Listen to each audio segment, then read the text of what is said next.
तर उद्या अयोध्येमध्ये एक भव्य दिव्य सोहळा रंगणार आहे। एनडीटीव्ही मराठीवर आपणही या सोहळ्याचे साक्षीदार होणार आहोत। हा सोहळा आहे राम दरबाराच्या प्राणप्रतिष्ठेचा। रामलल्लाच्या प्रतिष्ठापनेनंतर आता राजाच्या रूपात रामाची प्रतिष्ठापना केली जाईल। प्रत्यक्ष कार्यक्रम 3 जूनला सुरू झालाय। उद्या सकाळी 11:25 प्रत्यक्ष प्रभू श्री रामचंद्रांच्या दरबारातील मूर्तीची प्राणप्रतिष्ठा सुरू होईल। 11:40 हा कार्यक्रम संपेल आणि त्यानंतर सीता मातेसह लक्ष्मण हनुमंताच्या मूर्तीची देखील प्राणप्रतिष्ठा होणार आहे।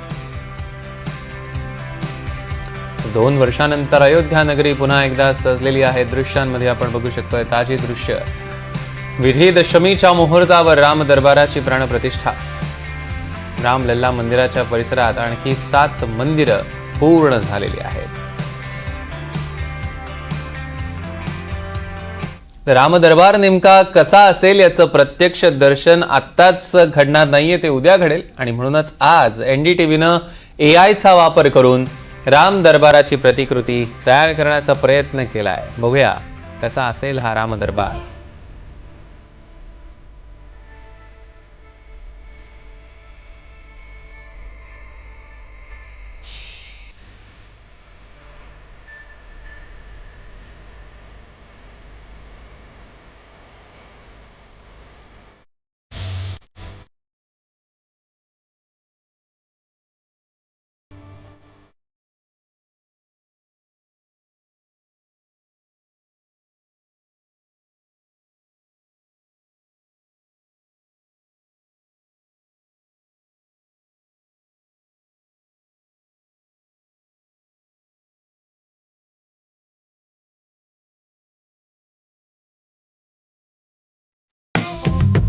तर हा प्राणप्रतिष्ठेचा सोहळा नेमका कसा असणार आहे एकदा ग्राफिक्सच्या माध्यमातून बघूया।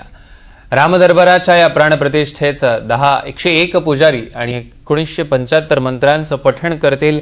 अग्निदेवतेला आहुती देऊन हवन होईल। राम मंदिर परिसराच्या ईशान्येला शिवलिंग, आग्नेय दिशेला श्री गणेश, दक्षिणेच्या मध्यभागी महाबली हनुमान, नैऋत्येला सूर्यदेव, वायव्येला मां भगवती, उत्तरेला मध्यभागी अन्नपूर्णा देवी, नैऋत्य दिशेला शेषावतार मूर्तीची प्रतिष्ठापना होईल। ज्येष्ठ शुक्ल अष्टमी म्हणजे 3 जून पासून सुरू झालेला हा कार्यक्रम विजयादशमीला 5 जून उद्या पूजा, नैवेद्य आणि आरतीनं कार्यक्रमाची सांगता होईल। राम मंदिरात 24 तास राम रक्षा स्तोत्राचं पठण करण्यात येत आहे। हनुमान चालीसाचं पठण करण्यात येत आहे। 5 जून 2025च्या प्राणप्रतिष्ठेनंतर राजा राम दरबारात विराजमान होईल।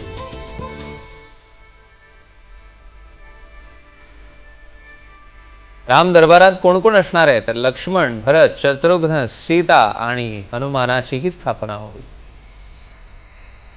प्रभू श्री राम आणि सीतामाई 2 फुटी खास सिंहासनावर विराजमान असते।